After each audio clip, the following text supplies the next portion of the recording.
think we did. I think it was fake. Huh. Scary moment because it didn't happen. It could have been scary, but it wasn't. A million interviews with both Buzz Aldrin and the other one. Do it. The other one. This girl says, what was the scariest moment? And he goes, there was no scary moment because it didn't happen. It could have been scary, but it wasn't because it didn't happen. Damn. Kim then tried to establish her case further by alleging that some of the astronauts are starting to flub their recollection of the events as they get older. Oh shit, they forget about being at the moon. Old, and now he like slurs on his thing. Yeah. Because he's like 85. This is him? Why don't you swear on the Bible that you walked on the moon? Why don't you swear on the Bible that you walked on the moon? I'm not trying to get in the middle of anything. You tell him to get out of here. This is a hotel. We'll call Right, the police. We pay. Come on in here, we'll call the police. You like that? Why don't you swear on the Bible that you walked on the moon? It doesn't, sir. I don't have nothing to do with this. But Okay. you cannot solicit on this property. We just paid to rent out the penthouse to shoot up there. One So- task, my fist. Locate the Queen of the Dead. All right. Here we go. Here it comes. But the path You gotta keep shooting, man. Okay, well, you can put it on your shoulder, don't be shy. and neither do I. You really like it? It's You're an the old one man. who said you walked on the moon when you didn't. Calling the kettle black if ever thought. Saying I misrepresented All myself these for me. freaks ain't You're a got coward fangs. and a liar Egyptian and a god of the thief. moon.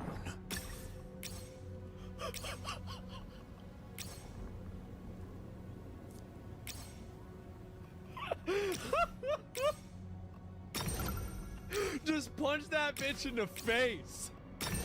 Hey, keep in mind, this was 9 years ago. He was old as fuck, man. And so now this is the guy. This was the OG right here. Deserved? Absolutely deserved. Calling the kettle black if ever thought of. Yeah. Saying I You misrepresented get myself. away from me. Yeah, get You're him a away. coward and a liar and a thief. Boom, bitch. See ya. That's right. The thing is that, I mean, why do they not have the same energy? Because they're like 80 years old. How old is Buzz Aldrin? How old is this motherfucker? Like, this guy's probably old as a motherfucker, right? He is 95. He is 90 fucking 5 years old. So this means he was knocking people out in his 80s.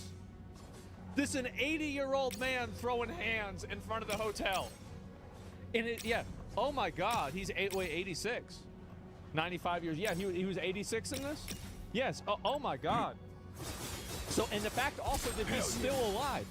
95? 95 for a guy is insane. 95 for anybody is insane. Dude. Yeah. So I think it didn't happen.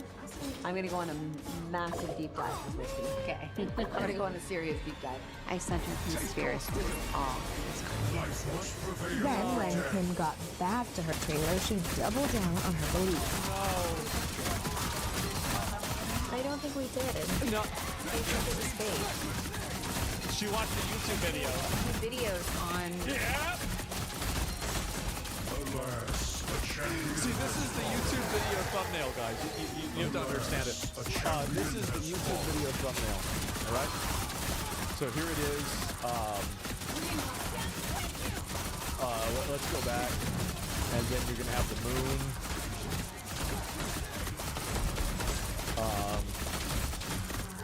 Cross this out. There is no time to rest. And then we need More a undead warriors will cross, soon a golden arrive. cross right here. This right here is Hillary Clinton or a wizard, whichever one you really prefer. And there's right there. And then there's also Donald Trump, who's back here in the background. And yeah, that's Donald Trump right there. And let's see, what else besides this? And then, right. Then you have 2050 Revelation.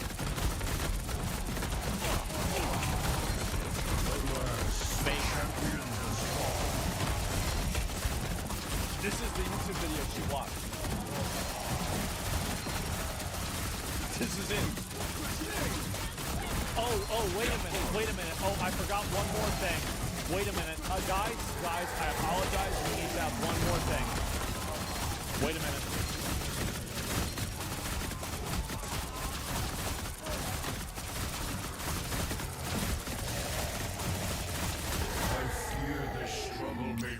eternal as I. That's Obama. That's right. Fight harder. That's Obama. And so this right here, Bill Gates, nope, Obama. Yep, exactly. And anyway, guys, so there it is. And this right here is a YouTube video that Kim Kardashian watched that convinced herself that the moon landing was fake. Buzz Aldrin talking about how it didn't happen. He says it all the time now in interviews. He's 95 years old. He's 95.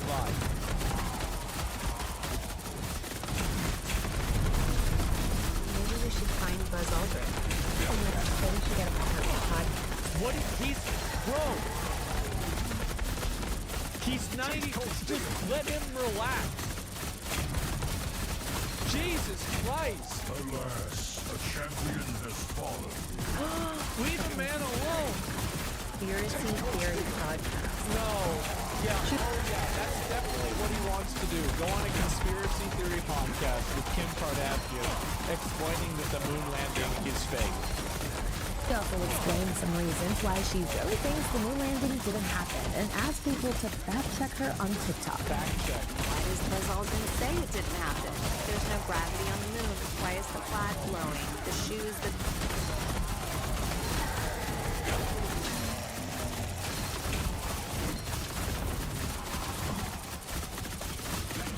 Oh, yeah. Oh, yeah. We're really going in on it, huh? How about that, guys? They have in the museum that they wore on the moon is a different print in the photos. Why are there no But can you stars? repeat your success? They're gonna say I'm crazy no matter what. Do not succumb to the chaos. But like, go to TikTok, see for yourself. Guys, didn't you see the video? Didn't you watch the video?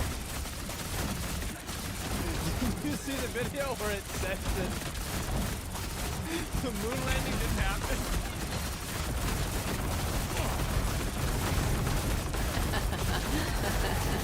I mean, you gotta know you're retarded, right? The 1969 Apollo 11 moon landing was a significant moment for space exploration and captivated the world. On July 20th, 1969, Neil Armstrong, or the other guy as he preferred to him, became the first person to step on the moon. According to NASA, an estimated 650 million people watched Armstrong's televised moonwalk, where he famously said, quote, "One small step for a man, one giant leap for mankind." Since then, several conspiracy theories about the space trip have been debunked. For instance, Kim questions why the American flag appears to be flapping in the wind since there is no gravity on the moon. However, according to NASA, the flag was sewn along its top edge so a metal rod could slide through, giving the rigidity in the windless environment so that it appeared to move. Some people also question why there are no stars in the photographs from that trip. But according to the AP, the shutter speed of the astronauts' cameras were too fast to capture the stars because they were so small. NASA used a faster shutter speed so that the brightness of the moon wouldn't be overexposed in pictures. Yeah, sure. There are other questions about the shoes worn in space. Well, everybody knows that's true, by the way. If you so are they just debunking the moon stuff? Okay. Well, we don't need to listen to that. Okay. I feel like watching a YouTube video isn't going to convince anybody one way or another of the moon landing, right? It's like if you're gonna not believe this shit, like then I think you're already locked in, right? Like that's it. Like you're already locked in. That's it. You're crazy. They're gonna say I'm crazy no matter what. But like, go to TikTok, see for yourself.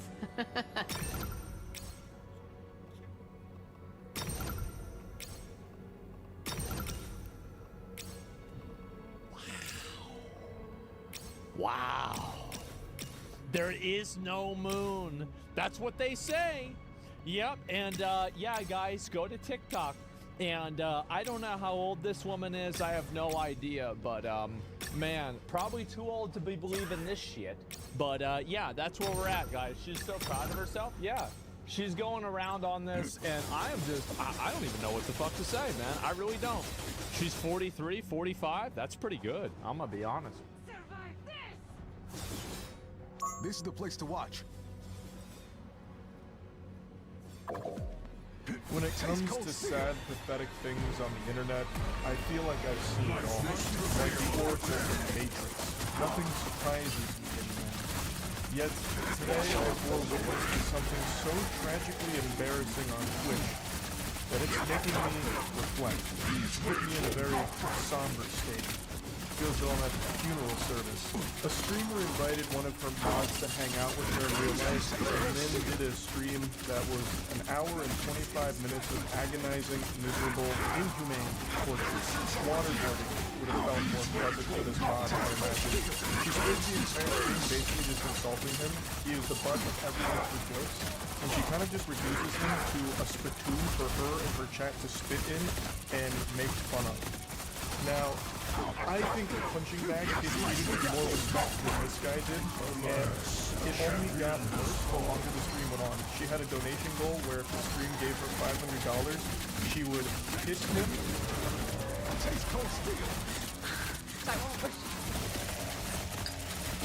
If you ever want to get drunk really fast enough to kill you will be fucked up by the time the night's over. That is soul-crushingly mean-spirited. That is downright diabolical. Saying if you want to get drunk, just try and kiss Billy. You'll be fucked up by the end of the night. Saying that you have to be hammered to want to kiss this guy. And this is the attitude of the entire stream. So she makes it pretty clear that she can't really stand to be around him unless she is extraordinarily drunk. So the whole time she is drinking throughout the stream, they reach the donation goal, so now she's obligated to give him a little smooch.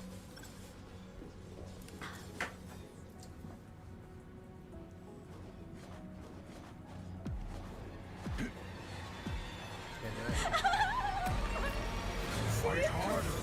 You are of no use. Yes! What's his name? Cover up! Cover up! Alas, a champion has fallen.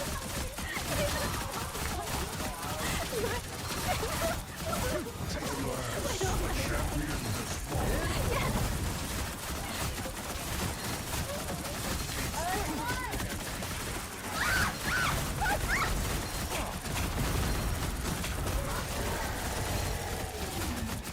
If I was watching a hostage video where someone had kidnapped my grandmother, threatening to slit her throat once I paid the ransom, I would honestly find that video to be less cruel and more humane than this Twitch stream I just watched.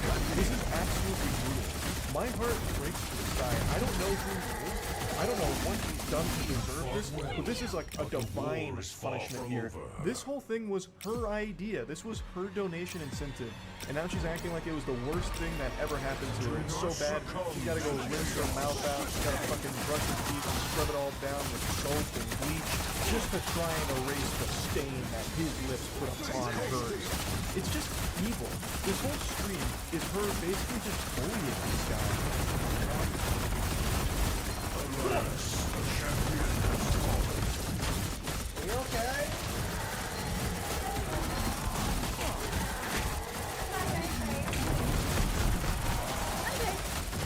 She's putting on this big song and dance about how gross and disgusting this was, when it was her idea. She's doing this just to make him feel even worse and put on a show for her chat at this guy's expense. Like, oh, this loveless loser virgin flew all the way here and, oh, I just had to kiss him. So mean. And this should be a wake-up call to her chat that, like, donates money to her under this idea that she's going to like them or something like that, or parasocially donating to her because they think that they're going to be friends or even more than that. This should be the biggest wake-up call. Your third eye should be fucking beaming from your forehead right now with this out there. This is her mod, someone who literally, like, does a ton for her. And this is how he's getting treated in front of everybody. That's what she thinks of you as well. Now, like I said, it's not just this viral moment here. The very beginning of the stream, comes out fucking guns blazing, going hog wild about this guy having no shot with her and that she doesn't even really respect him at all. Yes, aren't you so happy to be here? Yeah, I'm supposed to keep with Dilly every single day on Discord, and this guy cannot hang. Dilly guys are it's because our cat is allergic, and he has allergies. Doesn't feel like rude.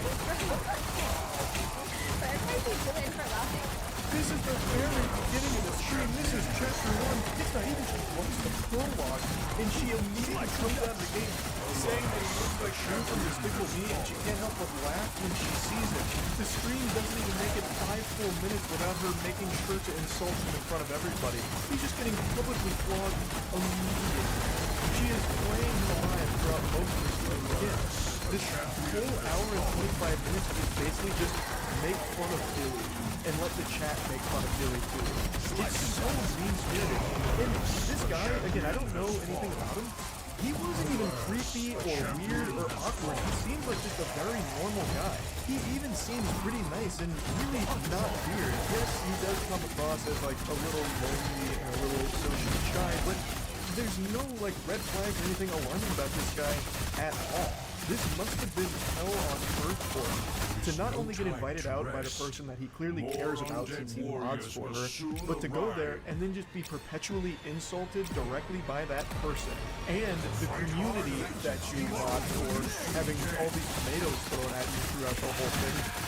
And on top of all of that, be surrounded by cats which triggered his allergies. The misery must have been indescribable. Like, I'm getting parasocial with it because I actually just really do feel bad for him here. Like, brother, come on. Have some more self-respect. Have some more confidence. You deserve it. You deserve better than this stupid. That was just so mean. Now, I already know the hope. I know what the excuse is going to be. Oh, she's clearly just pushing his buttons. They're just joshing around. They're very close friends, obviously. But I don't get that impression at all. These aren't jokes I would tell to even my best friend Matt, who I've known since middle school. A lot of what she says to and about Dilly is just downright nasty. I would never say to Matt, like, the only reason, you know, your wife ever kissed you is because she must have blackout drunk and forgot what you looked like or something. That's just so fucked up. And, like, she makes statements like that pretty often throughout this stream. These aren't really jokes. She is just insulting this guy as much as possible to make him a laughing stock for her stream. You couple, Vivi, are not dating. I did not claim this. Sorry, that's so mean, but don't claim it. So yeah, 1 hour stream, so every minute counts. I made a donation goal of $500. I will kiss Dilly. So we hit it. But hopefully, I will be drunk for that. Let's take the first shot of the night, yeah? Is it too early? Cheers. The way she responded to the cute couple statement seemed like she was genuinely offended anyone would even say something like that. Now keep in mind, she's still sober right here, so this is still her insulting him with the training wheels on. She hasn't even taken the gloves off yet. It gets really bad shortly after. And I made all the boys go with Dilly to help change his pants, so I think Dilly threw away his chunky throat pants in the trash. Dilly had the same size hands. Oh my god, you have baby hands. Yeah, we have the same size hands. That means you're a small dick. The astute observers out there will have noticed that I put the stream to 2x speed during her story times, and I'll openly admit to it. The reason is because it was genuinely painful listening to her tell those stories because it's just shitting on Dilly. She's putting him on blast as frequently as possible, sharing his most embarrassing moments, so giving his lowlights. Here's the worst of moments with Dilly. Here's what Dilly did that was so embarrassing last night. You guys need to hear this. It's just, again, so unnecessarily mean. And then, of course, she has to do something about penis size, so she says, we have the same size hands, means you have a tiny dick. Your hands aren't even the same size. His hands are visibly bigger than yours, but again, this is just being rude for the sake of it. Nobody is meaner to tier 3 subs or Twitch mods than the streamer themselves, it seems. She is so much nastier to her body than anyone on Twitter has ever been to any mod for any streamer ever. Now, there are a couple times in the stream that she says that they're good friends, so it's all, you know, in good fun. And what a dirty barnacle. I think she says that to try and convince Dilly, and Dilly believes it. Dilly's bought into that fantasy. This does not strike me as two people that are friends. This strikes me as her using him as a punching bag. That's what this all seems like. No friend dynamic is like this. No friendship goes like this. Of course you're gonna joke around with your friends, you're gonna get mean with your friends, but at the end of the day, you're close. You know that there's no actual bad blood or malicious intent there. I do not get that vibe from this interaction at all, because it is unrelenting for an hour and 25 minutes, and what I'm about to show you here, I think is the most foul thing that she said throughout it. Oh my god, I'm gonna go back in my head. Like, that was really crazy. I don't say his name out loud. This ex fucking traumatized me. But again, with the trigger, he's so you're gonna go through the trauma and emotional abuse. They're dangerous. Is it true that It's in 2 times speed because again, she was going on a montage of degrading him. And then it got to that question. Would you rather get back with your ex, who apparently traumatized her, or date Dilly for 6 months? And she chooses her ex. And then just laughs it off. She would rather be in, I guess, this emotionally abusive situation that she called it, and be traumatized than be with Dilly for 6 months. Why would you even answer this question in the first place? That is so fucked up, I was stunned when that came around.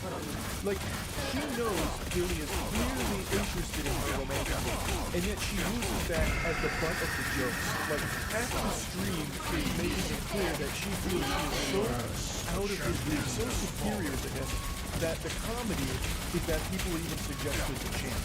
So this question rolls around, and she's like, oh yeah, I'd definitely just go back with the ex. Definitely wouldn't go back, or go with Dilly for 6 months. I'd rather be emotionally abused than spend time with this guy. In front of his face, too. The guy who basically does work for you on your screen by modding, who has also now gone out of his way to hang out with you in real life, and on your stream for your content. And now he has to sit there and hear that you'd rather be emotionally abused and traumatized than date him for 6 months. This guy who obviously cares about you. I can't even imagine what a statement like that must feel like to hear. And he has to keep himself composed because she's broadcasting all of this to her audience publicly. But I've never met anyone that I've had any kind of relationship with, a friend, or even an acquaintance, that has said something that even teeters on his knee of what she did right there. And she did it right to the face of someone who very clearly cares a lot about her. Now, she laughs it off and moves on to the next question, and I think Dilly has been brainwashed by her into thinking that he's a good friend of hers.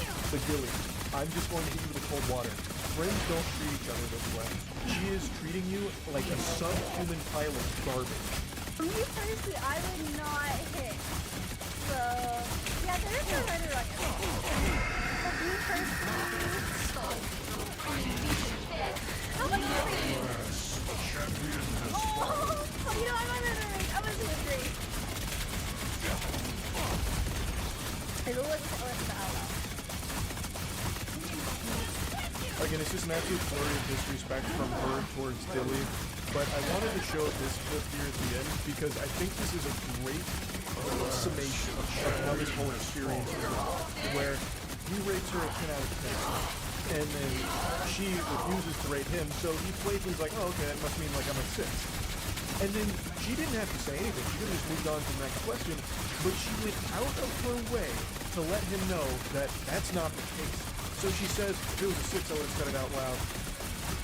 Anyway, she's trying to take another little stab, drive the dagger deep inside of his heart here to let him know that he is beneath her. He's not a 6 to her, and he needs to know it. It's so unnecessarily mean. It's just being an asshole and nothing more. She puts him down every chance she can find. She attacks every single one of his perceived weaknesses in her eyes, and is doing everything in her power to publicly humiliate and degrade him. It is not friendly. There is nothing jovial about this whole stream at all. It is mean-spirited and just really fucking sad. Like I mentioned, there was a couple of times she tried to cushion the... The real reason life is brutally unfair for men? We now have this digital world that we can live our lives in as a distraction from the real world. And there's now more confusion than ever over what it is to be a man and the role of a man in a, you know, and then we look at the stats around suicidality. I think in Europe, guys the kill biggest themselves killer all the of time. men under the age of 45 is themselves currently. Yeah. Is the shifting idea of what it is to be able to impact the whole sense of society and then 100%. So there's a crisis that's going on. It's a huge identity crisis. Massive. People think that this is new, but I don't think it's new. It's always been new. So if you look at like 50 years ago, 80% of suicides are children. So historically, men have been killing themselves for like years. Well, I mean, what's that? That seppuku? The Japanese thing? Yeah. I mean, plenty of times. Like, absolutely.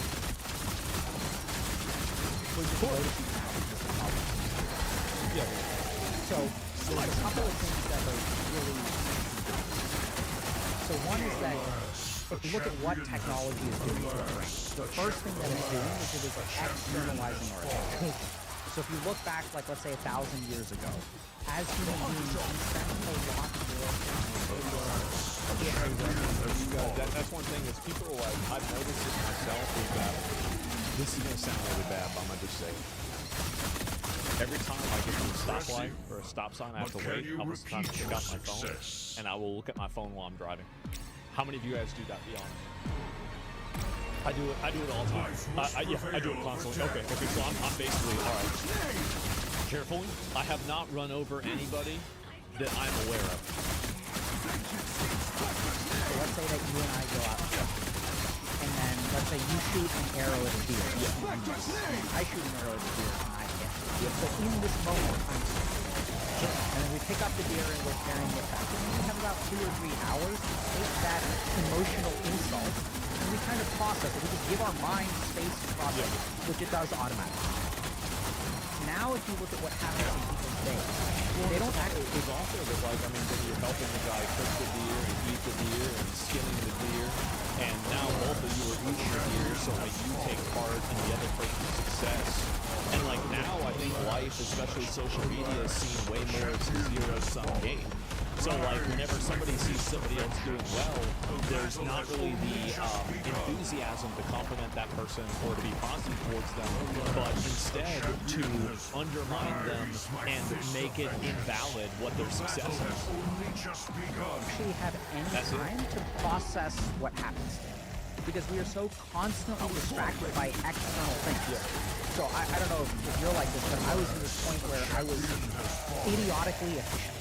So I would wake up in the morning. Yeah, I'm gonna be honest. Like this is one of the things that with like my dad, whenever my dad passed away, like basically for the first 2 weeks, I was just kind of like I was so busy. Bro, dying is complicated. Holy fuck! There's all this paperwork.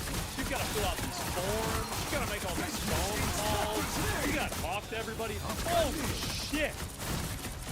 God damn, well, it's just annoying, man. Wash it down. Exactly, it's complicated. But then one day I just finally got down, and I feel like I still haven't fully processed it. And like yesterday was kind of bad for me, I'm gonna be honest, because it was like the first holidays I spent without either of my parents, right? Because it was Halloween. Like my dad would take me out to the tree and everything. I don't want to talk a whole lot about that right now, but like just in general, that's the way I felt. And it was a weird, not so great day. Not so great day for me. I'm a 30, we're not 35 years old. But anyway, even that, and so the truth is though is like I remember like one of the days I was kind of in this house and I just sat in the chair and I was crying. And I was just like, after get back and I was just like, fuck.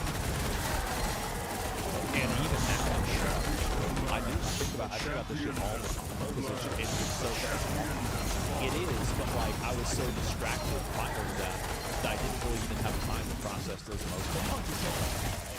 That's the point, and I think that's what happens with people all the time.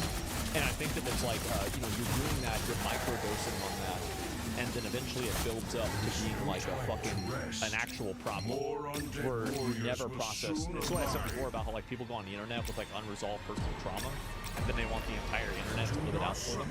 So like, for example, like you got a girlfriend who cheated on you, all girls divorced now. you had a boyfriend that, you know, was abusive, oh, I'd rather live in there, right? Like, this is your own personal trauma that now you're putting on the whole world. And I think that, like, there's a lot of examples of that. So instead of working through it privately, they do this instead.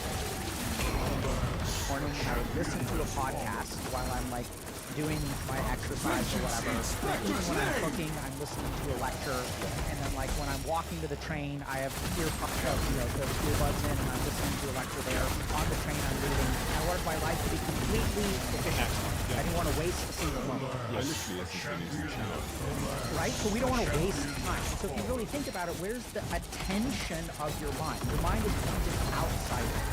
And so then what happens is once we do not pay attention to ourselves, we lose sight of our internal signals. Literally in the same way that if you raise a child in the dark room, the photoreceptors in their eyes won't develop. That's exactly in my house, all my lights are always off. I think that it will allow me, eventually I'll be able to, I can almost see in the dark. Like I can almost read, I can read communication in almost pitch black.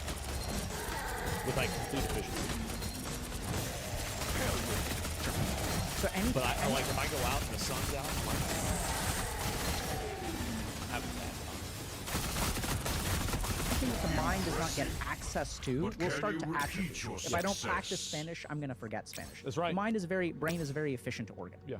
So as we externalize our attention, we lose sight of our internal signals. We don't know who we are anymore. And now if I don't know who I am, how do you make decisions? How do I figure out who I'm supposed to be? Yeah. I pay attention to the outside. Where are the answers? They're on the outside. So this person is talking about masculinity. This person is talking about what it means to be a man. Well, I think the big problem too is that like there's a lack of fathers in households, and I think it's also a lack of masculine positive role models in households. So like I was incredibly lucky, and a lot of friends of mine, right? I mean, we're also incredibly lucky where like we had people like, you know, like you can even ask Cody, one of my real life friends, who've known him for like 20, 25 years, right? Yeah, probably closer to almost, yeah, probably about 25 years now. Like, you know, we had like my dad, Cameron's dad, AJ's dad, and like, you know, Toby's dad or his stepdad. Like, you know, all these guys were like solid, legitimate, you know, I think all of them actually were ex-military, and they were solid, strong role models. Because like, in my opinion, it's like you want to look at like, who is a positive, who is a great male role model. It's not somebody like Andrew Tate or, you know, like even Jordan Peterson. You look at that and like my role model, like I would say like who would I say like you want to be like is like Aragorn, right? In Lord of the Rings. Like that's the guy. That's the guy. And like a lot of people think that like masculinity and being a man is like the ability or the willingness to exercise power. And I don't think that's true. Yeah, Goku, right? Goku's another one. And think about how completely culturally universal Goku is. You can have guys in China that love Goku, Japan obviously love Goku, Europe love Goku, South America, holy fuck, like they go crazy for that shit. And everybody in the whole world is like, they see Goku and they say they want that Goku, right? And so, not this person is talking about what it means to be a man. And now since I don't have any internal source of information, I'm trying to figure out what it means to be a man from the outside world. And this is when men get truly fucked. Yep. Because what it means to be a man, and you're getting all kinds of mixed signals.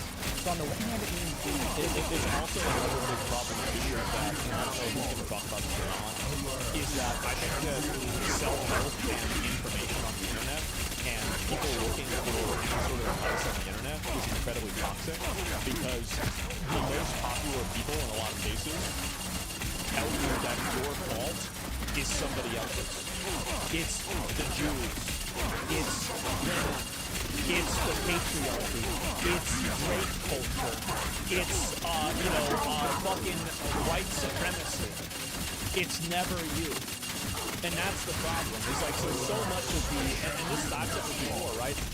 So much of these things are constantly about why you're doing everything. People basically are looking for someone to tell them that you're doing your best whenever you're sitting at home, jerking off to animals that aren't real on DeviantArt and playing Marvel Rivals with hours a day.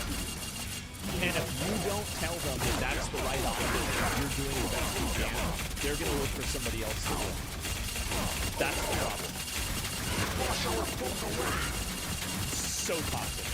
Massively toxic. Instead, on the other hand, it means being the provider. On the other hand, it means having sex with as many women as you can find. On the other hand, it means having sex with just one woman and being a really solid man and being a good father.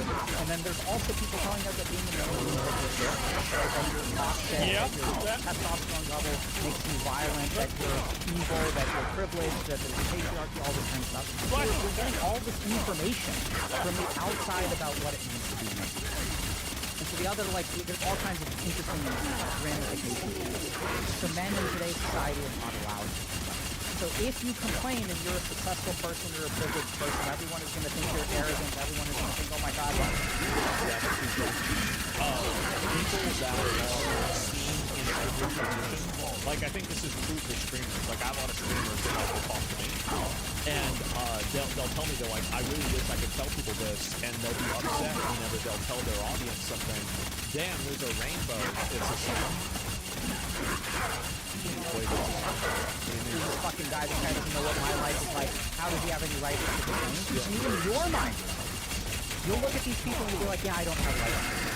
But now we need to stop for a second and think about what it does to you. Also, like, to a certain extent, because a lot of people don't acknowledge how good they have it. Like, every single person who has the ability to watch this video has an insurmountable advantage that is over more than 1 billion people in this world right now. You've already spawned one of yourself above 1 billion people that don't have access to the internet, they don't have access to technology. And people never think about that. Also, I told you all you're listening to this is an English. English is one of the most well-spoken languages in the world.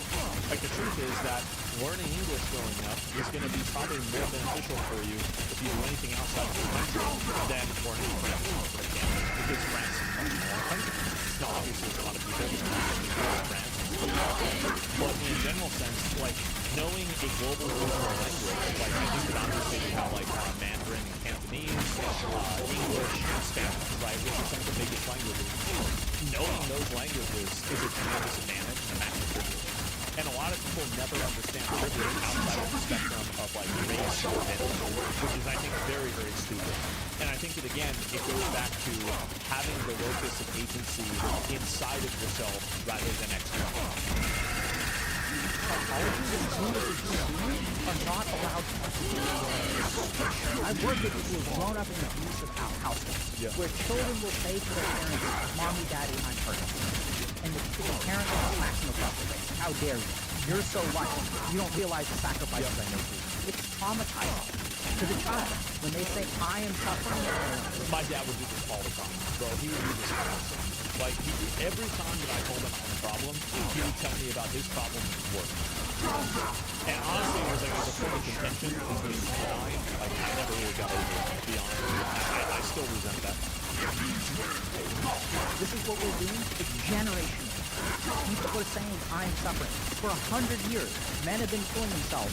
80% of suicides are men. The most dangerous thing for a man under 45 is himself. Right? And these people have been literally killing themselves.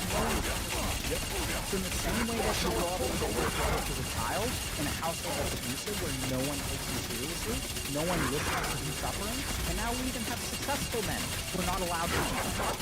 Well, those psychological kids are especially the ones that aren't allowed to complain, because they're the ones that have access to the resources and all this, like, methods of power, and so you especially don't want to hear them complain. The impact is the same.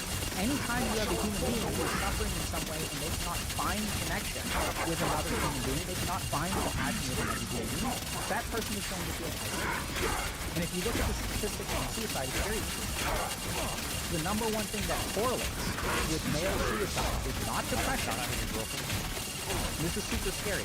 There's one study I saw recently that suggests that 50% of men who kill themselves have no history or evidence of mental. And this, I believe, is statistic in my clinical practice, because I know what depression looks like, I know what bipolar disorder looks like, and half the men that I've worked with, at least, are not actually mentally ill. See, mental illness means the quality of the mind. It means that the mind is not wrong. Most the suicidal men that I work with are not that reminded me malfunction. They genuinely have a life that is no longer worth living. Yeah, 100%. They're looking at things and objectively realizing that there's no way out. Yeah. So they turn to suicide. So I know it's kind of like a very controversial statement. But yeah, no, 100%. Like, I felt that way myself many times. Like, many times I felt like, oh man, maybe I should just kill myself. Like, even nowadays, like, I might take another picture of the rainbow because it got brighter. Yeah, like I feel that way, like, regularly. I do. But it doesn't mean I do it, right? But I mean, I feel that way for sure. I think that's what my clinical practice is showing. There's some reason to even happen. If you sort of look at what's going on with men, we're sort of, they have nowhere to turn to. And the number one thing that correlates with it is not mental illness, but it's a sense of thwarted belonging. So this is kind of like multivariate possession. But basically what happens is what causes people to kill themselves. They try to connect with others and they get rejected. Yeah, and this is what happens. These people, that's why they're going around that they hate everybody else, etc. Yeah, sure. Rise, my fist of vengeance. The battle has only just begun. Fear the struggle may be as eternal as I. Yeah, so there it is. And so it's pretty crazy, right? And wow, yeah, I know. Like, it's one of the best ones I've ever seen. It is. It's one of the best ones ever. And anyway, so generally, I think that is 100% fucking true. Like, absolutely, like, guys, they will try to make a connection. It doesn't work out. I think that a lot of guys, you know, like, when do people probably kill themselves? Probably isn't the day that a lot of people kill themselves, like, for emotion, like suicide, pretty close to, like, not on Valentine's Day. Like, I think this is a pretty common thing. I could be wrong about that. Specifically, a very specific concept called thwarted belonging. So I try to belong to a group. And that group, or multiple groups, will thwart my attempts to join the tribe. And this is what actually correlates to Yeah. So what's going on with men right now is that we really don't allow them to suffer, you know, because then you're not manly. And we're so externalized with our attention that we're not connecting with ourselves. And so we're looking to other people to tell us what it means to be a man. But that may or may not work. Because there's less fathers. Like, there are less present fathers that are actual, like, men that are playing a role inside of their kids' upbringing. And I think that's another huge factor, is they don't have any father figure growing up that they can look at and be like, okay, this is kind of what I should do, right? For you, right? That may have been what worked for them. So then we kind of get into this problem where we're disconnected from ourselves, and then, like, the world doesn't accept us, we're not allowed to suffer, and that's what creates the problem. What is the remedy to this? So I think the first thing is we must reconnect with ourselves. Right? So when you're kind of saying, like, why does everyone think, oh, I need to, like, achieve this, I need to make this money and things like that. Where did you learn that you should do it? You don't call that instinct, right? So we get fed all of these ideas because if you look at all these things. You have to live your life a certain way. You have to be a certain person. You have to have these ideas. You have to, you know, achieve these things and all that. It's all bullshit. You don't have to do any of that. You do whatever the fuck you want. Influencers, what are they doing? They're never crying. They're smiling. Some of them will even pay very attractive women to take pictures with them. Well, some of them are crying. Crying is loading it for ulterior motives, right? Yeah, absolutely. And I think a lot of them are genuinely suffering too. But then it's also like, there's all kinds of weird stuff going on. So one thing is, like, people say that men we don't allow men to be emotional. Nowadays, people say, oh, men are allowed to cry. This is something that I experienced even in my marriage, where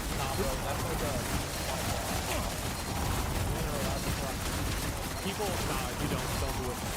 Don't do it. Remember whenever Kyle Rittenhouse cried in, like, his court date, and then people used that as a thing for, like, years? You don't want to do it publicly. Like, honestly, like, I try not to cry in front of anybody. Just, in private. We allow men to cry, but we don't allow men to be angry. But why is it that men no longer allowed to be angry? Just think about it. So anger is just a completely normal emotion, right? But if I'm in a situation where I'm in an argument with my wife, and I feel emotion A, and I express emotion A, and she feels emotion B, and she these two things should be equal, right? He's so right. I mean, there are so many cases in society where the feminine norm is considered better and more acceptable than the male norm. And I think there's like a over-feminization of society that happens inside of education. Happens inside of, I think, popular culture. And I think it also happens inside of companies too. And basically, whenever it comes down to which emotion is correct, is it the man's emotion or the woman's emotion? The typically male emotions are seen as wrong, and the typically female emotions are seen as acceptable. It's a huge problem. A champion has fallen. Express what you feel. Now, in the case of me expressing anger and her expressing sadness, she's fine and I'm not. Suddenly, I can. That's right. It's so interesting. Yep. I saw a viral tweet yesterday. It was someone Googling, my wife is yelling at me, what should I do? And then my husband is yelling at me, what should I do? Yeah, and the wife is like, call the police. It's like, you know, this person's terrible. And then the husband is like, what did you do wrong? Yeah. Google, my husband is yelling at me, what should I do? Domestic violence comes up. Google, oh! Google, my wife is yelling at me, what should I do? Damn. Because obviously, as you said, in the case of violence, I know that most domestic violence comes from men. But it's interesting that we see that we interpret emotions entirely Well, differently. just because a lot of domestic violence, and especially like death, right, is going to come from men because men are bigger and stronger. That doesn't mean that it doesn't also happen to men. That's the problem. Is that just because something is statistically less common doesn't mean that it doesn't happen. Like, let's say it's 80-20. That means it happens 20% of the time. That's an insanely huge number. Men don't report it. Yeah, they don't. Well, because of, you know, like, remember that ratchet fucking hoe, Nina? Where she said, oh, well, like, you know, are you really being a man if you actually are complaining about being sexually assaulted? That's the type of toxic shit that is actually super bad, and I think we should just get rid of that completely. Should be embarrassed. Yeah, exactly. What does it do? I don't know. Like, I don't want to get in. Looks like a girl, but I have no idea. Absolutely, right? So we as a society will say like, oh, men need to be in touch with emotions, but not anger. And then this is what really screws men. Because as men, we are socialized and conditioned to only feel anger. This is the only emotion you're allowed to feel as a man growing up. And this is the one emotion that gets demonized when you're older. So I'll give you a simple example. So like I used to get bullied, right? So when I get bullied in school, like what am I supposed to do? In school, it depends.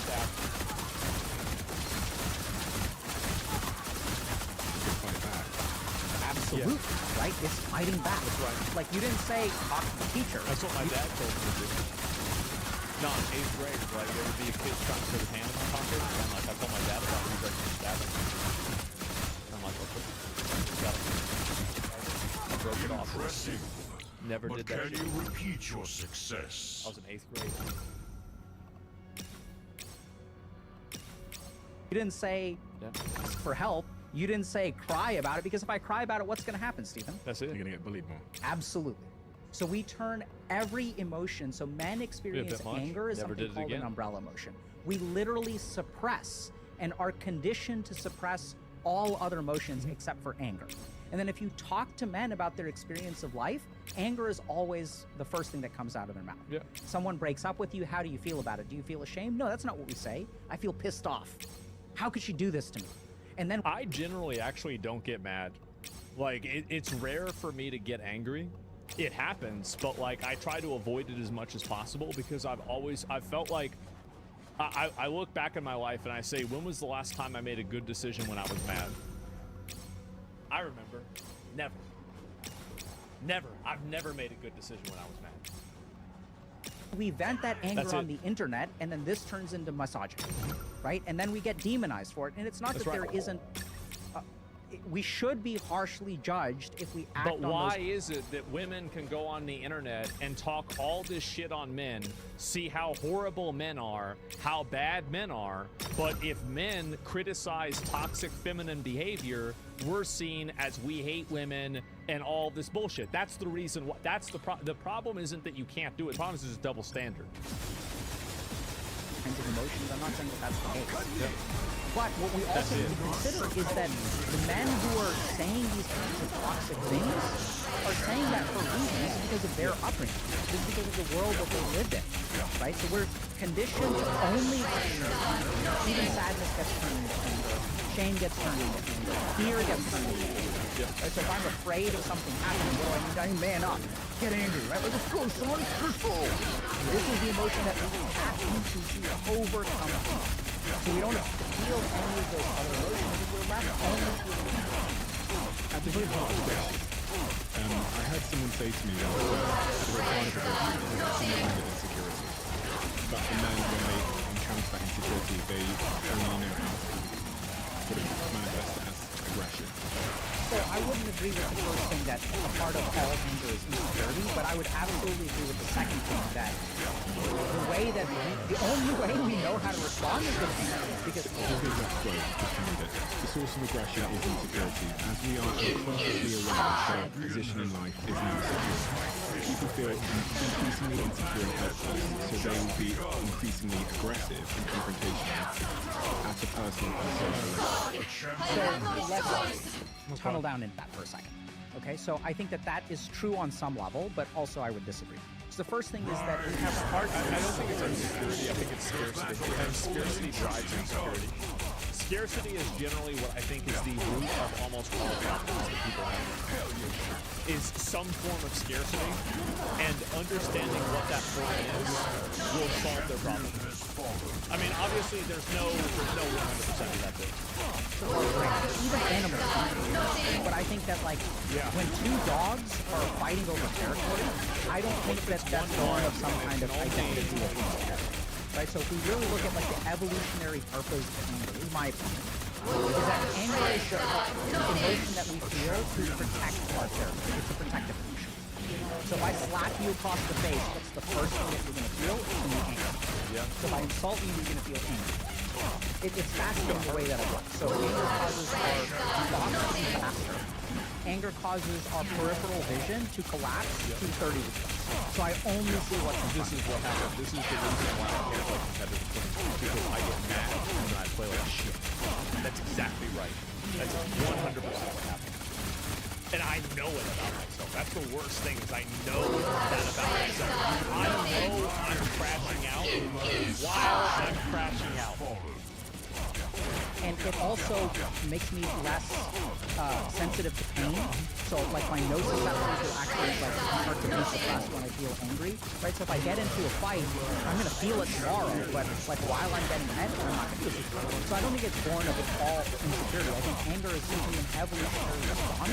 It's something that we experience to protect ourselves. That's why we feel angry, right? So if I attack baby bear, mama bear is going to come out at me. So it's really a protective thing. Now, I agree with the second part of the statement 100% that when we feel insecure, especially as men, the only way we are taught to deal with our problems is fear.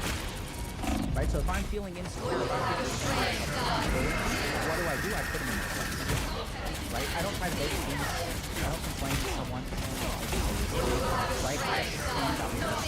Yeah, exactly. And like anybody that cries about it or acts like a victim, like people hate them and like they make fun of them, meme on them, and all kinds of shit like that. Absolutely.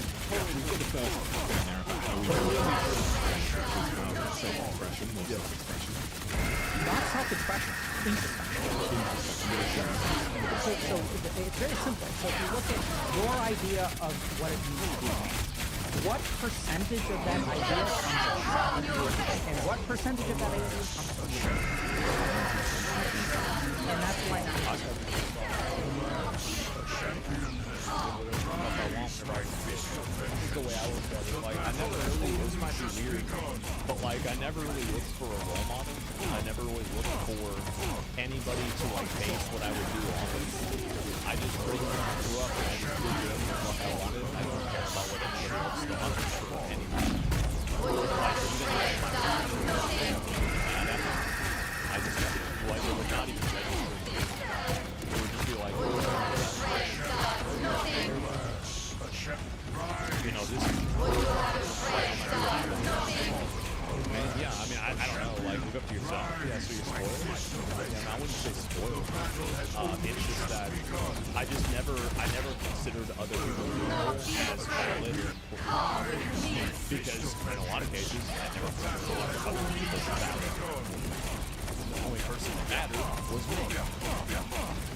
That's the truth. I'm just being honest. Right, so, and if you look at, I'm sure you know this, and you probably know this, if you look at where is the goodness in your life, where does it come from? It doesn't come from what other people do. They may have told you something, but you looked within yourself, and then you found that to be different. The goodness in you, the motivation, the really good motivation in you, not chasing things, but the duty that you have, everything that you really strive for, all that good stuff comes from yourself. And the problem is that we live in a world that pulls our attention away from ourselves. What do you think of Andrew Tatism then? So pulled attention. I think also like people just they never really stop to think about how they feel, and they never really stop to think.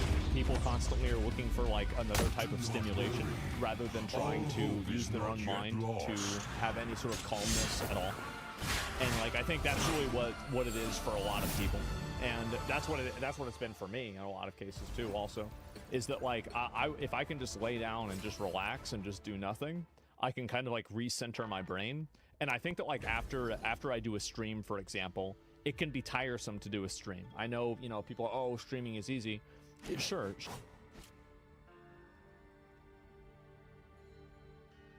Joel gets pressed by a 13-year-old with a gun? He says it's a housefly. I think I so. say it's a spider bite. Who's that? Huh? You can give me that scooter right there so I can go home. $50? Scooter lighter? A scooter light. Scooter light? No, go. You got one? Yeah. You have one task, my fist. Locate the Queen of the Dead and end Say her. something. He's 9. My kid is 9. How old are you? Path will be How fraught old are you, with bro? peril. 13? That's right. He's 13. He's 14. And neither do That's I. it. Yo, spit something. Bro, He's 13. He's gonna spit something. 15. 13. Wait, he's vaping I'll take at zombies 13? over vamps any day. Oh my god! 13. Hey. Wait. Bro, no! Watch out. No! What are they doing? Look, 1, 2, look. No. Don't. I'm trying to What do you wanna do? What do you wanna do? Just say. Look. No, just say. What do you wanna do? Hey, guys, come here. Bro, get out Come here. We'll give you a screw. Hey, come here. Let me talk to you. Look, my son is 9 years old. What do you think? What do you think my son is gonna do with the screw, huh? What do you think he's gonna do? Hey. Huh? Can you get me a Bro, I don't have like. Isn't it crazy? They talk like such fucking retards too. I mean, where's the fucking like, do you think these kids know what country they're in? Do you think they know what state they're in? Really? That's maybe. Like, what do you think the probability is? I would say it's like 40% that they know what country, what state they're in. Hell yeah. I don't have something. No, bro. No, bro. I don't have I don't have like Venmo. I don't have something No, you like don't that. have to have no Venmo. No, it's a scan. You mean scan? No, look. No, just say. Don't touch my phone. Yeah, that's Don't get scared, bro. What a bunch of weirdos. Taste cold steel. Uh-oh. What's he doing? Now he's getting mad. He's gonna try and hit the camera? Yeah. Why is he getting mad?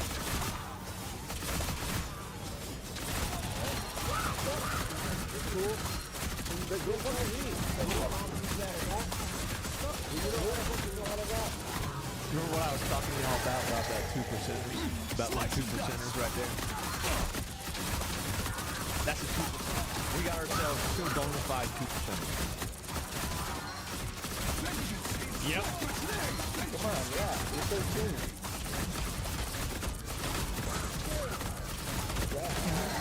Stop recording, Andy. Yep. To rest. More undead warriors will soon arrive. So he has a gun? Life must prevail over death.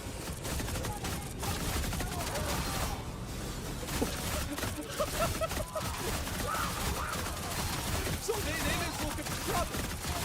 Immediately, they just get the aggro. They immediately just go and get the actual NPCs. Oh my god, what are they trying to do? I don't even know what they're trying to do.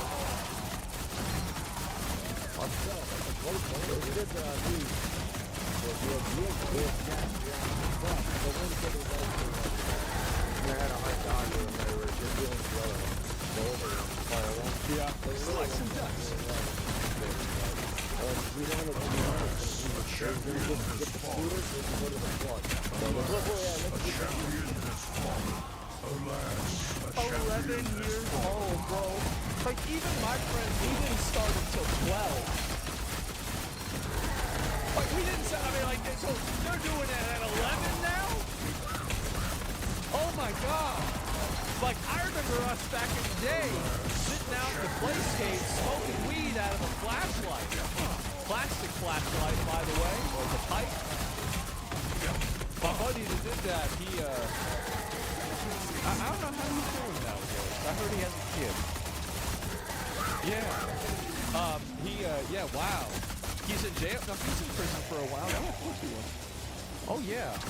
Oh, yeah. Oh, definitely he was.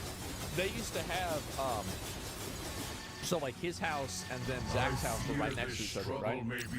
And so, he had an ankle bracelet on, so he couldn't leave the perimeter of his house.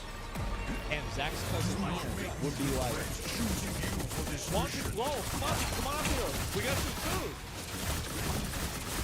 What do you mean you can't come up here? Oh, why not? Well, nah, just real quick. Just come on up here, man. Like, nah, just come on up here. Oh, well, you don't want any food. It's a great barbecue. Well, you don't want anything? Sitting there. That's a good punishment. Yeah, exactly. This time, also, he was in my guild, bro. Like, we raided back in a fucking, what do you call it? In Legion together. And that's 2%. Yeah, I've seen a fucking, like, yeah. Oh, you are Zach? No, there's another one. It's like fucking 3 Zachs that we know. Yeah. So, 11, so they're 11 years old. 11 years old, going around trying to rob people for money. Why to get a scooter to go buy weed? This kid is playing. This is a vendor. I don't know how. You know? So Grand Theft Auto is real life. Yeah. a champion has fallen.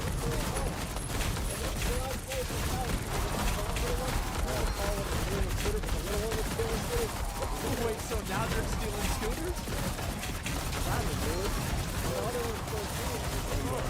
The champion has fallen. Who's gone? Who's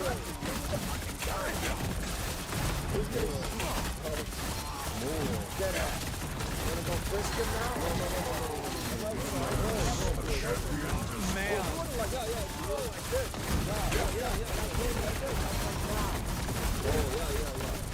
Because I guess this guy doesn't understand. He's not English. The one kid? Yeah. He said, you know why? His dad died. I know what you're doing out here. Like on a serious note, I'm a dad kid thing. His illness. I'm a father. Are you a dad? Right? Yeah. Yeah, you are? Right. So my dad died kids. So I sat down, I said, look, man, look me in the eye. Yeah. But can you I said, what's up? What are you going to do with the success? scooter? He said, I'm going to go get some weed. That's what he did. So that's why they ran that guy down. Because you saw, like, these kids were causing trouble.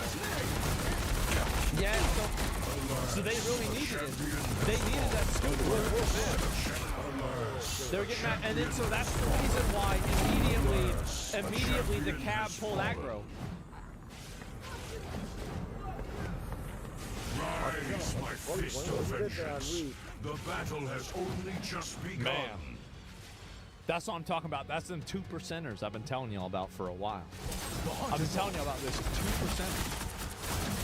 These people, you got you put them in jail. I don't care if they're 11 years old. You put them in jail. You put them in juvenile detention until they get their shit straight. That's it. You can't have people walking around with a gun doing this shit. Like, that's crazy. And that's how Chicago is? Yeah. What's a 2%er? Oh, I had a policy. If I ever become president, I'm going to make a mandatory policy that 2% of the population is incarcerated or institutionalized. So basically, right now, we have like 0.7% of the population right now that are in prison. I think we need to get that number up. And so, like, what I would do is that I would have a minimum required amount of people that were in prison or institutionalized at 2%. And so we would build a bunch of new prisons. We would use those people and compel them to labor so we could make them work for us, and that way we could not have as many illegal aliens, too. So we ship all the illegal aliens out and be a anymore because we have these 2%ers working for us instead. And then we go and we bring out mental institutions also, right? And then you put them back in the padded room. You just put them in the room and, like, I don't know what you can do with them, right? If you can really get them to do anything. But, like, you just definitely get them out of space, right? You get them out of space. And so, yeah, exactly. And so this is my plan, right? That's my plan. Are you retarded? I'm the only one that's not retarded. That's what the U.S. is retarded, bro? Maybe they were right. Shit. I mean, I don't know. But I guarantee you, by the way, I guarantee you, if you ever implemented this policy, the entire world would be a paradise. Everything would be great. There would be no more problems. You wouldn't be worried about, oh, God, I've got to talk to the associate to get the thing of toothpaste out of CVS. No. Everything would be a paradise. You could leave your door unlocked. There would be no problems at all. 2% seems very low. Yes, exactly. And yes, exactly. 2% caused 90% of the problems. More than that. Way more than that. And that's a minimum, right? It could go higher. We could go 3%. We go 3%. And that's what we could do. What are your thoughts on people with like 10 life sentences will never be an all part of society, take up space in prisons? That's why you make it work. Yeah, I don't have a problem with it. Like, yeah, that's why, like, because you make them work while they're there. And if they're not going to work, then you can just make that you can make things unpleasant for people in like 20 different ways, right? But like at the end of the day, like and I don't care, like if you want to work in a prison, we'll give you a PlayStation. We'll let you sleep on a nice bed. You can even maybe go on like a modified version of the internet, jerk off the porn. But you've got to turn big rocks into little rocks for at least 8 hours a day. That's all you need to do. Like and that's it. But now you can't go to 7-Eleven anymore because you robbed the fucking place 6 times. So you can't go there anymore. But you can have like, you know, maybe like a, a store there where they can buy things through like a, a window or something like that, right? 12 hours, exactly, yeah. So that's the way I would do it. That's the way I would do it. I honestly think that it would solve all the problems in society. It would solve all of our problems.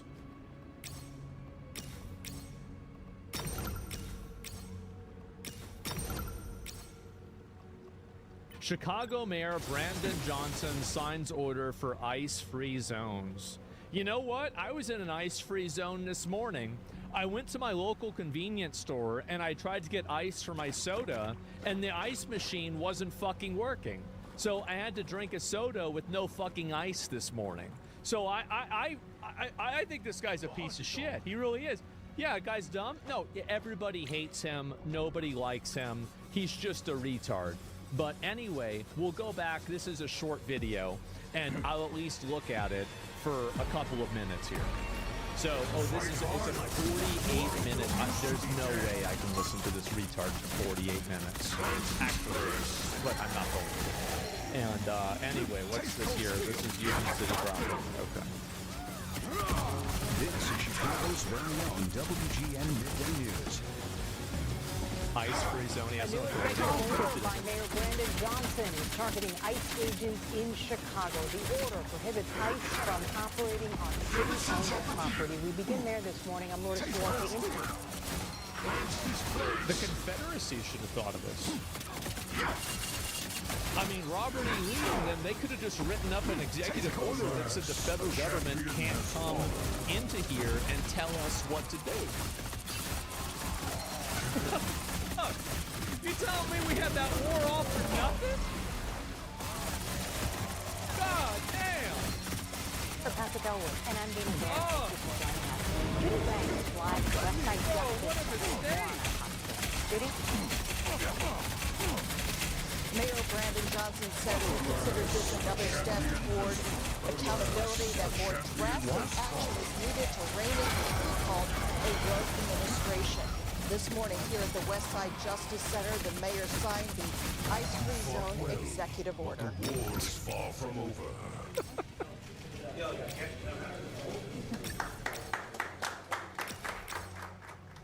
You might not know it, but these are actually all of his supporters in the entire state together. This is all of them. The order makes it illegal for federal immigration agents to use city-owned property for their operations. On display, a sign that will be posted at places that include CPS and Park District parking lots. The order does not direct Chicago police to get involved if agents violate the order. The mayor says it lays the groundwork for the city. So wait a minute. So it says they're not allowed to do it, but you're also not allowed to enforce it? So this is why apparently everybody hates this retard over in Chicago, is that he's wasting everybody's time with this bullshit. Basically, I mean, you're living on a full-loop PvP server. You can't afford groceries. The roads are fucked up. The schools are full of retards and guns. And this guy's writing out cosmetic executive orders so he can fight against Trump. Only just begun. The law department to take those agents to court. As justification, the mayor pointed to last week's raid on the South Shore apartment building. Agents arrested 37 people, children were present. Some residents were held for hours. The Department of Homeland Security says some of those people had criminal records. Also, Saturday's shooting of a woman by agents at 39th and Kedzie in Bryant Park. Homeland Security says agents were forced to defend themselves because she was carrying a semi-automatic weapon. She is one of two people facing... Are we trying to talk about her not? Like, I'm sorry, if you're showing up to square off with the federal agents and you have a semi-automatic weapon, yeah, they're gonna pop you off. Duh. Federal charges. Today's order was the mayor's third in connection with Did you catch the phrasing there? I did. And let's go back and listen to that again. Were forced to defend themselves because agents at 39th and Kedzie. So Saturday's shooting of a woman by agents at 39th and Kedzie in Bryant Park. Homeland Security says agents were forced to defend themselves because she was carrying a semi-automatic weapon. She was one of two people facing. So there's no explanation of what happened. There's no explanation of, like, you know, really what the situation was at all. They just kind of play out facts and then let people assume. It's phrased in a way that I think kind of tries to make the officers look like the agitators. There's no context. Yeah, exactly. It's media. No, and once you see it, it's like, I hate to use such a cliche thing, but it's like being able to see the lines of code in the Matrix. As soon as you can see the way that they manipulate language in order to change the way people perceive events, you won't be able to unsee it. Federal charges. Today's order was the mayor's third in connection with Operation Midway More Blitz. undead warriors will soon arrive. Here we go. This right here is the problem. Life must prevail over death. This is the guy that the mayor should be thinking about. This is the guy that his family has been in America for probably generations. He served his fucking country, and he's sitting out there on the fucking street. What a disgrace. This is an absolute fucking disgrace. Shouldn't that be federal? I think it should be both, honestly. And if you want to talk about that too, that's pathetic for Chicago. It is. It's absolutely pathetic. What does that have to do with ICE? Simple. Whenever you're diverting resources, funds, time, and energy into making cosmetic, performative laws, rather than trying to affect real, legitimate change for the citizens that have elected you to help them, you are, in my opinion, betraying your responsibilities as a public servant. We have a role of recognition and headed off mass individuals running throughout our cities that are not accountable. That's the only road. Slice and dice. Their actions put all Chicagoans at risk. When protesters confronted federal immigration agents and you see the word confronted. We've all seen the videos. You don't confront somebody by throwing a brick at them. You don't confront somebody by spraying them with spray paint, or throwing paint at them, or vandalizing property, destroying things. Yeah. On Saturday, they were met with pepperball, and more with pepper. The fact is, you cannot allow them to rampage throughout the city with no checks or balances. Nobody is above the law. If you break the law, you should be held accountable. Unless it's the federal law that says that you're not able to come into the country illegally. But besides that, what he means to say is, you have to listen to all the laws except that one. Not check this administration, then Chicago will. Alas, a champion has fallen. Oh, God. We have reached out to the Department of Homeland Security for a response to the mayor's executive Nobody cares. order. Also, regarding the National Guard deployment, a Defense Department memo says 300 Oleg Guardsmen will be deployed. Not enough. On top of that, 400 Texas National Guardsmen will be deployed to Illinois, Oregon, and other locations to protect ICE and Border Patrol officers from protesters. Now, this morning, Illinois Attorney General Kwame Raoul announced that he has filed a lawsuit against defendants that include the president, DHS.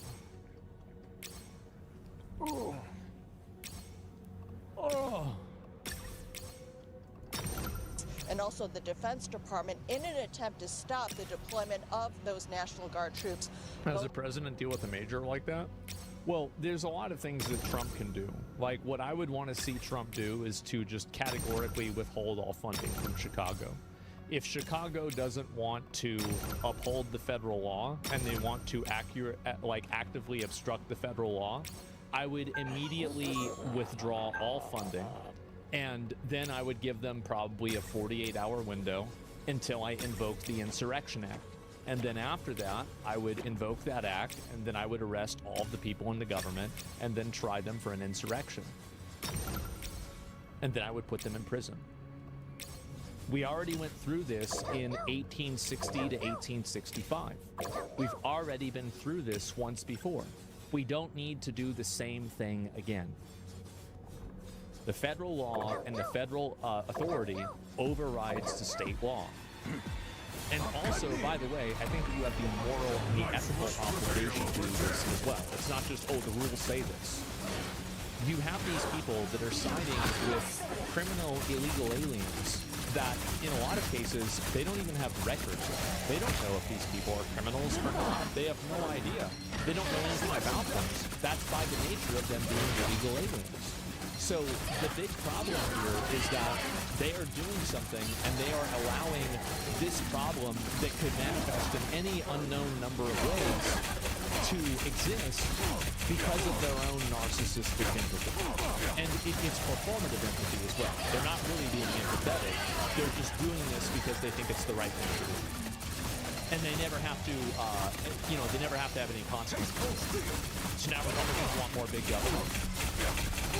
I don't care. Like, that's the type of, very low IQ, stupid, that's like a Twitter gotcha, right? Oh, but now you want this. I don't think like that. I don't think in terms of big government, small government, this is that, that's that. this type of like categorical, like everything is in a box decision making is not healthy. It's not healthy. It's not productive. It's not useful. And the only time that people use that is what their goal is to inaccurately summarize what your values are to then use them against you. That's what you're doing. Mayor Johnson and Governor Pritzker will have more to say during a news conference this afternoon on the West Side. And also, by the way, you wouldn't need big government if they didn't have these people there to begin with. You wouldn't need as many police officers if you didn't add all of these illegal aliens into the country. So, in fact, yeah, you need to have a bigger government presence to have a more long-term, smaller government presence. Just, yeah. I mean, it's that simple. All right, Judy, thank you. We will continue our coverage of possible national guard deployment in Chicago this afternoon. They got to do way more than that. They got to invoke the Insurrection Act. They got to go all the way. I'm very unhappy that Trump hasn't gone completely scorched earth Old Testament on these people. This is one of the reasons why I didn't vote for him, if you want me to be honest, is that I think that he's too concerned with the optics of it. He acts like he's not, but I think that he is. And in being concerned with the optics of it, I think that he makes the optics worse. I think it makes him look worse. And hopefully we'll have somebody in maybe 2028, maybe 2032. I don't know. Somebody that actually wants to get into office to do their job.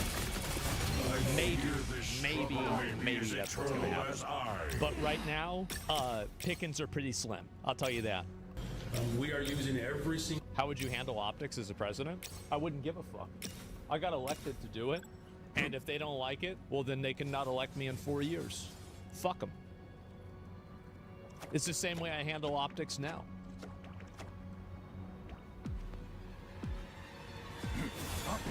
Yeah, you have a job.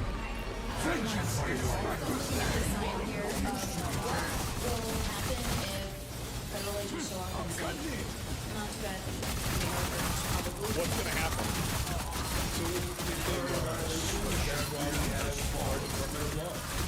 We are using every single tool that's available to us, and that includes the legal and the justice system. We're witnessing everything that this criminal has followed, whether it's his taxes that have been deemed illegal, or whether it's the fact that we already seen a judge that he approved said that he overreached to federalize troops similar to Mayor Wilson.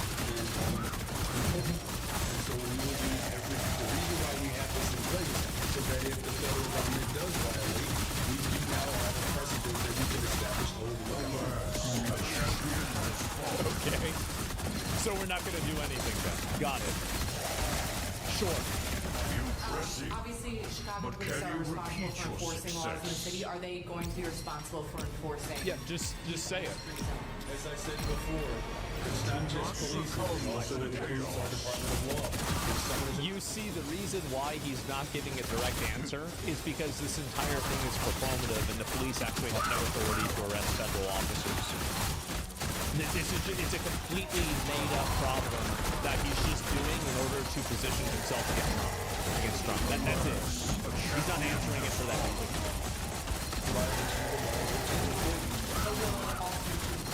Yeah. For the private businesses, I'm encouraging them to volunteer to be a part of this collective action. Here's what's most important. We know that this president is not interested in adhering to the law. So I'm going to give him something to hold him accountable. And if he violates the law of the city of Chicago, we will do just that. Hold him accountable. For sure, bro. Like, yeah, definitely. So the answer was no. American overrides federal law. Yeah, this guy's a mayor of Chicago. He's going to override the federal law. What a fucking moron. Oh, my God. How is it not? That was an executive order. If it's not an executive branch, it's a mayoral decree. I don't know what it is. Listen, if this guy wants to give himself gold stars and write himself proclamations for Chicago while he has like a 6% approval rating and everybody hates him, like, go ahead, just do whatever you want, right? I mean, eventually, you know, eventually people will have had enough. So, yeah, it's just absolutely fucking insane. He wants citizens and businesses to enforce the law. Well, he wants them to not cooperate and actively sabotage ICE, which is, in my opinion, a crazy, crazy thing to say or do. Like, I'm shocked that that's even a thing at all, but that's the way that the world is now, guys. I can't believe it. If you were president, would you hold a live yearly appeal for the 2% you let out? Yeah, maybe. I think that'd be fun. Yeah, like maybe like the prison Olympics, and like you could have them solve different problems. Like I don't know, that's a great idea. Yeah, the prison Olympics. Every year, you know, like maybe like, you know, January 10th or something like that, and just get everything going. Can ICE not arrest them for that? Well, I don't know if they did not. Yeah, would you run aliens versus predators? No, it's funny, but I so, basically, if an illegal alien is able to successfully capture a child predator or any sort of sexual predator, would they immediately get amnesty? Honestly, it's a trade that I think in most cases I'd be willing to make. I would be, right? I would. I think obviously, like, you know, you probably abuse this if it was actually like a rule. But theoretically, right, in principle, I like the sound of that. I think that's fair. You know, yeah, no catching themselves. So I don't know. I mean, yeah, it would have to be a citizen, right? It would have to be a citizen. That way we have like a net. There's like no net change. Yeah, bounty hunters make it a TV show. Yeah, exactly. Will there be honor quests for the aliens? Maybe. Your own president's a predator, you're a buffoon. Well, hey, I want the Epstein files to be released just as much as you do. But last time I checked, Joe Biden certainly had a lot, like, you know, how he was like sniffing kids and stuff like that. That was weird. Like, wow. So I don't listen to anybody. This is what's very important. Keep this in mind. Don't listen to any Democrat or any leftist person tell you that President Trump is some evil, horrible person that's a predator whenever they just spent the last 4 years telling you that a decaying, retarded corpse wasn't doing, number one, the exact same thing, and number two, was the actual president. You should never even for a second think that they actually care about the ethics of this or the morality of it at all, because they were constantly running cover for Biden, who even his own family members, who is it, like his niece or something like that, said like he was like showering with her.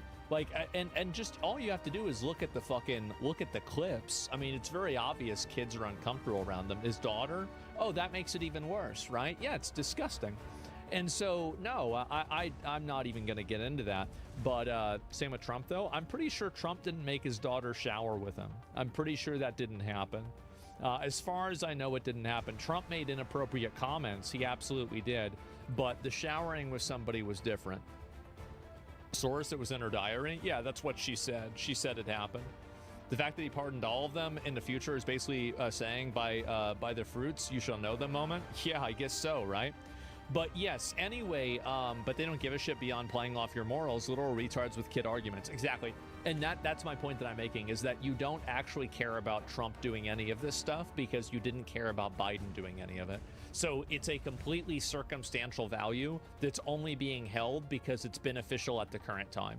So never treat it as a principled argument. It's the same as freedom of speech or anything else. It is purely there to subvert your own values and to take advantage of you, okay? So I just want to make sure everybody understands that, because, you know, there's a lot of people that, you know, get it twisted, and they certainly do. Why do people always elect these weird fucks?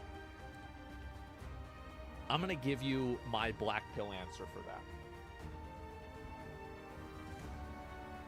Because I think that if you give a person power, money, and no accountability, I think it's 1 in 5 people will turn into monsters.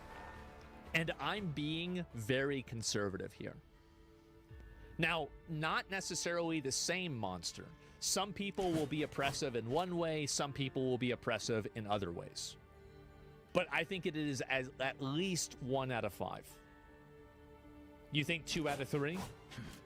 And so the reason why so many of these people turn out to be freaks and predators and weirdos is because they have the ability to be freaks and predators and weirdos.